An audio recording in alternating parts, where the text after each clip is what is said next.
YCP అధ్యక్షుడు జగన్మోహన్ రెడ్డి ఈరోజు హైదరాబాద్లో సిబిఐ కోర్టు ముందు హాజరయ్యారు. వెంటనే తెలుగుదేశం పార్టీ మీడియా రంగంలోకి దిగేసింది. టీవీ డిబేట్లు పెట్టారు, రకరకాల శాపనార్థాలు, రకరకాల బెదిరింపులు చాలా మాట్లాడేది. ఒక టీవీ ఛానల్లో అయితే డిబేట్లో ఏకంగా జగన్మోహన్ రెడ్డిని ఎన్కౌంటర్ చేయాలి అనే స్థాయికి పరిస్థితి వెళ్ళిపోయింది. అనలిస్ట్ అడ్స్మెల్లి శ్రీనివాస్ జగన్మోహన్ రెడ్డిని ఎన్కౌంటర్ చేయాలి అంటుంటే యాంకర్ కూడా దాన్ని సమర్థించేలాగా, అంటే హిడ్మాలాగా ఎన్కౌంటర్ చేసేయాలా అని మాట్లాడే పరిస్థితి వచ్చేశారు. ఎందుకు ఇంత ఫ్రస్ట్రేషన్? జగన్మోహన్ రెడ్డి మీద ఇది ఇప్పుడే కాదు, జగన్మోహన్ రెడ్డి అధికారంలో ఉన్నప్పుడు కూడా ఇదే టీవీ ఛానల్లో జగన్మోహన్ రెడ్డి తల నరికేయాలి అని తమ్ముడేళ్ళు పెట్టారు. సరే, అప్పుడు ప్రతిపక్షంలో ఉన్నారు కాబట్టి ఆవేదన ఆక్రోశం ఉంటుందిలే అనుకున్నారు. కానీ అధికారంలోకి వచ్చిన తర్వాత కూడా 11 సీట్లకు పడిపోయాడు జగన్మోహన్ రెడ్డి. జగన్మోహన్ రెడ్డి పులివెందుల ఎమ్మెల్యే మాత్రమే అని ఒకవైపు చెబుతూ కూడా ఏకంగా చంపేయాలి, ఎన్కౌంటర్ చేసేయాలి అనేంత కసి ఎందుకుంటోంది అంటే జగన్మోహన్ రెడ్డి మీద ఎన్నికల్లో గెలిచాము కానీ మానసికంగా ఇప్పటికీ కూడా జగన్మోహన్ రెడ్డి మీద విజయం సాధించలేకపోతున్నారు. మనం ఎన్నికల్లో గెలిచాం కానీ జగన్ మళ్ళీ వచ్చేస్తాడేమో అన్న ఒక భయం ఏర్పడిపోయింది. ఒక కార్యకర్త మ్యాజిక్ ఫిగర్ 88 దాటగానే వచ్చే ఎన్నికల్లో తెలుగుదేశం పార్టీ వాళ్ళని రఫా నడుపుతామంటూ ఈరోజు ఒక ప్లకార్డ్ ప్రదర్శించారంట. దాని మీద వర్ల రామయ్య గారు ప్రెస్ మీట్ పెట్టేశారు. చూడండి, హైకోర్టు న్యాయమూర్తులారా, సుప్రీంకోర్టు న్యాయమూర్తులారా, ఏం జరుగుతుందో ఈ రాష్ట్రంలో అంటూ తెలుగుదేశం పార్టీ నాయకులు మాట్లాడేస్తూ ఉన్నారు. కానీ అధికారం మాదే, ఇంకా మేము ప్రతిపక్షంలోనికి రామని ఒకవైపు చంద్రబాబు నాయుడు గారు చెప్తున్నప్పుడు, అధికారం మీద అంత నమ్మకం ఉన్నప్పుడు జస్ట్ రఫా నరికేస్తామని చెప్పింది జగన్మోహన్ రెడ్డి కాదు. ఒక కార్యకర్త ప్లకార్డ్ పట్టుకుంటేనే మీడియా సమావేశాలు పెట్టి చూడండి న్యాయమూర్తులారా అనే పరిస్థితికి వెళ్తున్నారంటే అధికారం మీద గ్యారంటీ మళ్ళా మేమే వస్తామన్న నమ్మకం తెలుగుదేశం పార్టీ నాయకుల్లో లేకుండా పోయింది. జగన్మోహన్ రెడ్డి వస్తారేమో, మళ్ళీ అదే జరుగుతుందేమో, రఫా లాంటివి ఏమన్నా జరుగుతాయేమో అన్న భయం ఏమన్నా తెలుగుదేశం పార్టీ నాయకుల్లో ఉందా? ఒక కార్యకర్త ప్లకార్డు పట్టుకుంటేనే చూడండి న్యాయమూర్తులారా ఈ రాష్ట్రంలో ఏం జరుగుతుందో అని మాట్లాడుతున్న తెలుగుదేశం పార్టీ నాయకులు మరి ఒక టీవీ ఛానల్లో, అది ఏది శాటిలైట్ ఛానల్, ఏదో చిన్న ఛానల్ కూడా కాదు, ఆ ఛానల్లో ఒక బాధ్యతాయుతమైన యాంకర్తో పాటు ఇటీవలే కమ్మ కార్పొరేషన్ డైరెక్టర్గా నియమితులైన అడ్సుమెల్లి శ్రీనివాస్ గారు జగన్మోహన్ రెడ్డిని ఎన్కౌంటర్ చేసేయాలి అన్నట్టు మాట్లాడుతూ ఉన్నారంటే మరి దీన్ని చూడరా న్యాయమూర్తులు కానీ సమాజం కానీ? దీన్ని చూడదా? అసలు జగన్మోహన్ రెడ్డిని ఎందుకు ఎన్కౌంటర్ చేయాలి? సరే, నక్సలైట్లు తుపాకీ గొట్టం ద్వారా రాజ్యాధికారం సాధిస్తామన్న ఆ నినాదంలో తప్పు ఉండొచ్చు, అది సాధ్యం కూడా కాదు ప్రజాస్వామ్య దేశంలో, అది జరగకూడదు కూడా. కానీ మావోయిస్టులు, నక్సలైట్లు వాళ్ళు పీడిత వర్గాల వైపు ఉంటారు, పేదల వైపు ఉంటారు, దోపిడీదారులకు వ్యతిరేకంగా ఉంటారు అన్నది కూడా అందరూ అంగీకరించే అంశమే కదా. మరి చనిపోయిన హిడ్మాతో జగన్మోహన్ రెడ్డి గారిని పోలుస్తూ ఉన్నారు అంటే మరి జగన్మోహన్ రెడ్డి గారు ఏ పక్షాన ఉన్నారు?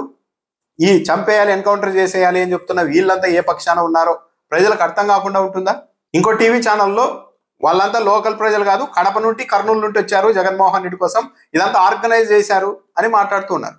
పైగా తెలంగాణలో నుండి వచ్చారు, హైదరాబాద్లో వచ్చారు అంటే జగన్మోహన్ రెడ్డి పాపులారిటీ అన్నది హైదరాబాద్లో కూడా ఉంది, ఆయన క్రేజు అని ఎక్కడ అనుకుంటారు అని చెప్పేసి లేదు ఏపీ నుండి వచ్చారని చెప్తున్నారు. అంటే ఏపీ నుంచి జగన్మోహన్ రెడ్డిని చూసేకి వచ్చారు అంటే ఏపీలో క్రేజ్ అయితే జగన్మోహన్ రెడ్డికి పతాక స్థాయిలోనే ఉంది అని మళ్ళీ పరోక్షంగా అంగీకరిస్తున్నట్టే కదా. జగన్మోహన్ రెడ్డి మీద రకరకాలుగా ఒక ప్రచారం నిరంతరం చేస్తూనే ఉన్నారు. జగన్మోహన్ రెడ్డి మీద ఒక కేసు పెట్టారు ఈ ఆస్తులకు సంబంధించి. జడ్చర్ల SEZలో అరబిందో హెట్రో సంస్థకు వైఎస్ఆర్ హయాంలో అక్కడ కంపెనీ ఏర్పాటు చేస్తామంటే ఎకరా 7 లక్షలకు ఇచ్చారు. 2004 ఆ సమయంలో, అంటే ఈ వాల్యూ ఇప్పుడున్న వాల్యూ చూసుకుంటే ఎకరం 2 కోట్లకు ఇచ్చినట్టు అనుకోవచ్చు. అలాంటి పెద్ద సంస్థలకు డబ్బులు ఇస్తే క్విట్ ప్రోకో అన్నారు. ఆ హయాంలో ఒక సిమెంట్ కంపెనీకి వాటర్ కేటాయిస్తే దాన్ని కూడా క్విట్ ప్రోకో అన్నారు. అంటే వైఎస్ఆర్ హయాంలో భూములు కేటాయించిన, చివరకు సిమెంట్ ఫ్యాక్టరీలకు నీళ్లు కేటాయించిన, అనుమతులు ఇచ్చిన, అన్ని క్విట్ ప్రోకో. కానీ మరి ఈ రోజు రాష్ట్రంలో ఏం జరుగుతోంది? విశాఖపట్నం వేదికగా ఏం జరుగుతోంది?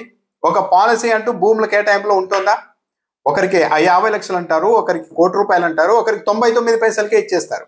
రీసెంట్గా ఏర్పాటైన కంపెనీలకు కూడా, ప్రభుత్వ రంగ సంస్థలకు మాత్రం ₹4 కోట్ల అంటారు. మరి దీన్ని ఏమనాలి? దీనికి ఎవరు ప్రశ్నించకూడదు. పైగా జగన్మోహన్ రెడ్డి ఒక్కరి మీదే కేసులు ఉన్నాయా? జగన్మోహన్ రెడ్డి ఒక్కరే కోర్టుకు పోవడం లేదని ఎందుకు డిబేట్ పెడుతున్నారు? చంద్రబాబు నాయుడు గారి మీద కేసులు లేవా? మంత్రుల మీద కేసులు లేవా? తెలంగాణ ముఖ్యమంత్రి రేవంత్ రెడ్డి గారి మీద కేసులు లేవా? కానీ వాళ్ళు ఎప్పుడు కోర్టుకు వెళ్తున్నారు, ఎందుకు వెళ్ళలేదు అని డిబేట్లు పెట్టరే. వాళ్ళు కోర్టుకు వెళ్తే ముందు రోజు ఉంటే ఇదిగో రేపు కోర్టుకు వెళ్తున్నారు వీళ్ళంతా అని ఎందుకు డిబేట్లు పెట్టరు, చర్చా కార్యక్రమాలు పెట్టరు, ఎవరిని ప్రశ్నించరు. కానీ జగన్మోహన్ రెడ్డి మాత్రమే 100 సార్లు కోర్టుకు డుమా కొట్టారని చెప్తారు. ఒక పచ్చి అబద్ధాన్ని తీసుకెళ్ళడం. హైకోర్టు దగ్గర జగన్మోహన్ రెడ్డి అనుమతి తీసుకొని మరి సిబిఐ కోర్టుకు హాజరు కాకుండా మినహాయింపు పొందారు. ఆ విషయాన్ని పక్కన పెట్టి ఇన్నిసార్లు విచారణకు పోలేదు జగన్మోహన్ రెడ్డి అని చెప్తారు. అంటే పూర్తి అవాస్తవం. జగన్మోహన్ రెడ్డి బెంగళూరుకు తాడేపల్లికి తిరుగుతూ ఉంటారు. జగన్మోహన్ రెడ్డి బెంగళూరు పోయినా తాడేపల్లి వచ్చినా మళ్ళీ అదో వార్త, ఇన్నిసార్లు బెంగళూరు పోయారు జగన్మోహన్ రెడ్డి అని. జగన్మోహన్ రెడ్డి ప్రస్తుతం రాష్ట్ర ముఖ్యమంత్రి కాదు, ఆయన ప్రతిపక్ష నాయకుడు. ఆయన మీద రాష్ట్రాన్ని పాలించే బాధ్యత లేదు. ఇప్పుడు జగన్మోహన్ రెడ్డి ముఖ్యమంత్రిగా ఉన్నప్పుడు మొత్తం ఏపీలోనే ఉండి పాలన సాగించారు. బెంగళూరులో లేరు, హైదరాబాద్లో లేరు. కానీ ఈ రోజు ముఖ్యమంత్రి హోదాలో ఉన్న వాళ్ళు, డిప్యూటీ సీఎం హోదాలో ఉన్న వాళ్ళు వీకెండ్ అయితే ఎక్కడ ఉంటున్నారు? హైదరాబాద్లో ఉంటున్నారు చాలాసార్లు. జగన్మోహన్ రెడ్డి తాను ఎక్కడికి వెళ్ళినా కూడా ఒక షెడ్యూల్ ఇస్తున్నారు. పలానా టైంలో నేను తాడేపల్లి వస్తా, పలానా టైంలో బెంగళూరు వెళ్తా అని అంత ఓపెన్గానే చెప్తున్నారు ఆయన. కానీ అదే విధంగా ఎందుకు షెడ్యూల్ని పబ్లిక్లో పెట్టి మరీ చంద్రబాబు నాయుడు గారు, పవన్ కళ్యాణ్ గారు పర్యటనలు చేయడం లేదు? వీకెండ్ అయ్యేసరికి ముఖ్యమంత్రి గారు, డిప్యూటీ సీఎం గారు ఏపీలో ఉన్నారా, హైదరాబాద్లో ఉన్నారా అని తెలుగుదేశం పార్టీ నాయకులు ఆరా తీసుకోవాల్సిన పరిస్థితులు ఎందుకు వచ్చాయి? మీరు కూడా జగన్మోహన్ రెడ్డి లాగే ఒక షెడ్యూల్ ప్రకటించి మేము హైదరాబాద్ వెళ్తున్నామని ధైర్యంగా చెప్పి వెళ్ళవచ్చు కదా. అలా చెప్పడం లేదు, పత్రికల్లో అలా రాయడం లేదు. అంటే హైదరాబాద్లో ఉన్నారని తెలిస్తే ముఖ్యమంత్రిగా ఉన్న వ్యక్తులు కూడా హైదరాబాద్లో కూర్చుంటే ఎలా అని పబ్లిక్ ప్రశ్నిస్తారు అని, జగన్మోహన్ రెడ్డి మాత్రం బెంగళూరు వెళ్ళిపోతున్నారు అని. జగన్మోహన్ రెడ్డి ఒక ఎమ్మెల్యే, 11 సీట్ల ఎమ్మెల్యే, ప్రతిపక్ష నాయకుడే కాదంటారు. మరి ఆయన బెంగళూరులో ఉంటేనే ఎక్కడ ఉంటేనేమి? పైగా ఆయన ముఖ్యమంత్రి కాదు కదా, ఆయన పార్టీ వ్యవహారాలు చూసుకుంటుంటారు. ఏదన్నా ఇది అయినప్పుడు పబ్లిక్లోకి వచ్చి ఆయన పర్యటనలు చేస్తున్నారు, పార్టీ తరఫున కార్యక్రమాలు చేస్తున్నారు, మీడియా సమావేశాలు పెట్టి ప్రభుత్వాన్ని నిలదీస్తూనే ఉన్నారు. జగన్మోహన్ రెడ్డి ఎప్పుడైనా విదేశాలకు వెళ్తూ ఉన్నారంటే చాలు, వారం ముందు నుంచే డిబేట్లు. సిబిఐ కోర్టు ఈసారి జగన్మోహన్ రెడ్డి విదేశాలకు వెళ్ళడానికి అనుమతిస్తుందా లేదా అన్న దానిపైన ఇంక అనలిస్టులు, లాయర్లు వచ్చేసి ఈసారి ఇవ్వరండి, ఇంకా ఇప్పటికీ చాలా లేట్ అయింది కాబట్టి ఇక ఈసారి ఇచ్చే అవకాశం ఉండదు అని చెప్పి వారం ముందు చెప్తారు. ఇచ్చిన తర్వాత కండిషన్లు పెట్టింది కోర్టు అనుమతితో, కోర్టు దయతో జగన్మోహన్ రెడ్డి విదేశాలకు వెళ్లాల్సిన పరిస్థితుల్లో ఉన్నారు అంటూ మాట్లాడతారు. ఇదే ముఖ్యమంత్రి చంద్రబాబు నాయుడు గారి మీద, రాష్ట్ర మంత్రుల మీద, పక్క రాష్ట్ర ముఖ్యమంత్రి మీద అనేక కేసులు ఉన్నాయి కదా. వాళ్ళు కూడా విదేశీ పర్యటనలు చేశారు కదా, ప్రతిపక్షంలో ఉన్నప్పుడు చేశారు, ఇప్పుడు చేశారు కదా. మరి ఏ రోజైనా ఈ మీడియా కానీ, ఈ జగన్మోహన్ రెడ్డిని మాత్రమే ప్రశ్నించే వ్యక్తులు కానీ మరి వీళ్ళు ఏ కోర్టు అనుమతి తీసుకొని వెళ్ళారు అని ప్రశ్నించారా?